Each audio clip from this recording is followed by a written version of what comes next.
Hello বন্ধুরা, আমি শম্পা। আমার এই ছোট্ট চ্যানেলে তোমাদের সবাইকে জানাই অনেক অনেক শুভেচ্ছা আর ভালোবাসা।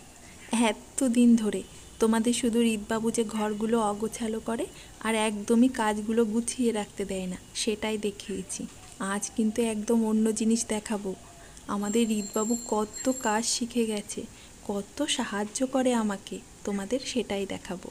তো ভিডিওটা শেষ পর্যন্ত অবশ্যই দেখো, কিন্তু ভালো লাগলে একটা লাইক করো আর অবশ্যই একটা কমেন্ট করো। সকালবেলায় মিমির টিফিন রেডি করলাম, তবে টিফিনে কি দিলাম সেটা ব্যাপার নয়, ব্যাপার হলো ওই ছোট্ট বাটিখানা, ওইটা খুঁজে পেতে দেখো কী অবস্থাটাই না করেছি আমি।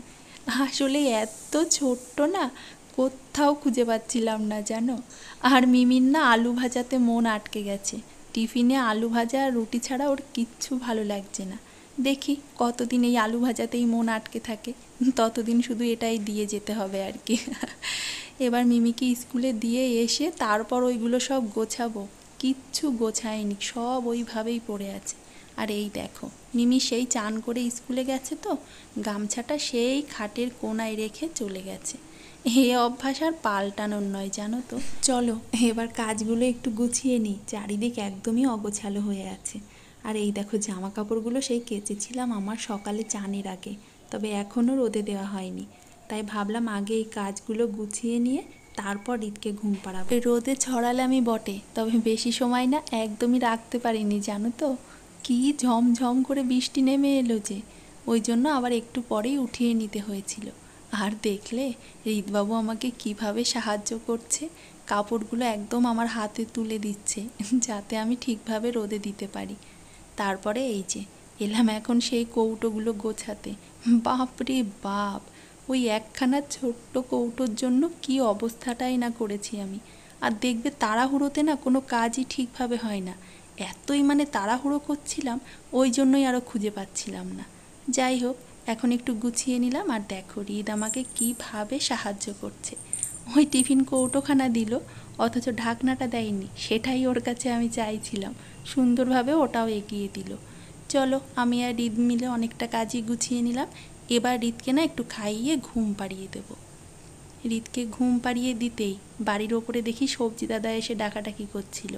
কারণ না সবজি দাদাও জানে যে ভালো শাক পেলে আমি সবসময়ই নিই, তাই একটু লাল শাক পেলাম, ভালো শাকটা নিয়ে নিলাম।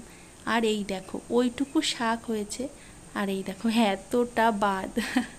শাক খেতে কিন্তু ভীষণ ভালো লাগে, আর শাক রান্নাতেও কোনো ঝামেলা নেই। যত ঝামেলা হলো এই শাক ধোয়া কাটা বাছা এতেই।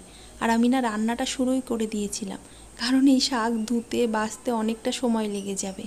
আর শাক না বেশ ভালো করে না ধুলে খেতে একদম ভালো লাগে না, দাঁতে কেমন যেন একটা বালি বালি লাগে। ওই জন্য না শাকটা বাইরেই নিয়ে এলাম, বেশ বেশি বেশি জল দিয়ে বারবার ধুয়ে নিলাম। ওদিকে কিন্তু আলু ভাজা বসিয়ে কড়াইতে তারপরে এলাম। আর ওই দেখো আমার পাশে, সকালে তো একবার জামা কাপড় ধুলামই, তবে আবারও কিছু জামা কাপড় না পরে হয়, সেগুলো আবার ভিজিয়ে রেখে দিয়েছি। তবে ওগুলো এখন আর ধোবো না, আগে এই যে ঘরের কাজগুলো মোটামুটি সেরে রিতকে ঘুম পাড়িয়ে দিয়ে তারপর ওগুলো ধোবো আর কি।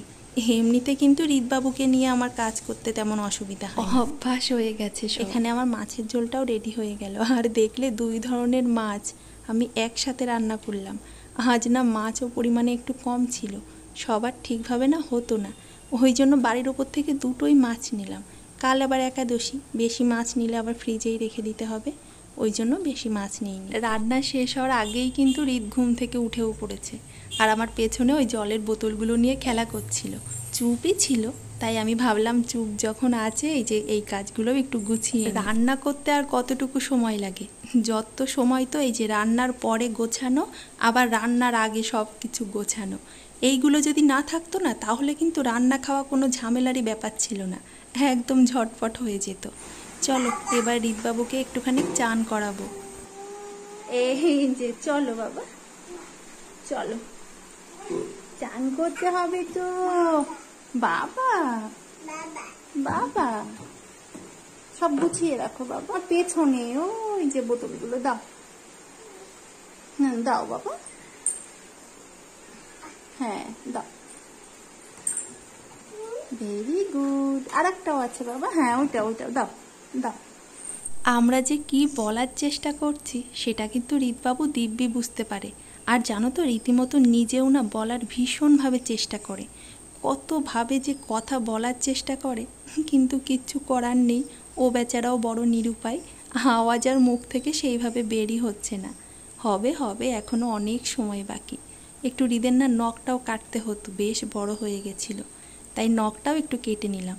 তবে আজ দেখো অশান্ত হয়ে উঠছিল, একদমই চুপচাপ বসে নখটা কাটছিল না। অন্যদিন কিন্তু চুপ করেই থাকে। একটু গল্প করতে করতে ওর নখটা কেটে দিলাম।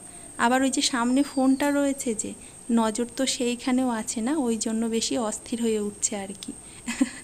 এখন যাবে ওই ফোনটার কাছে, গিয়ে দেখো টপ করে ফোনটা এবার কেটে দেবে।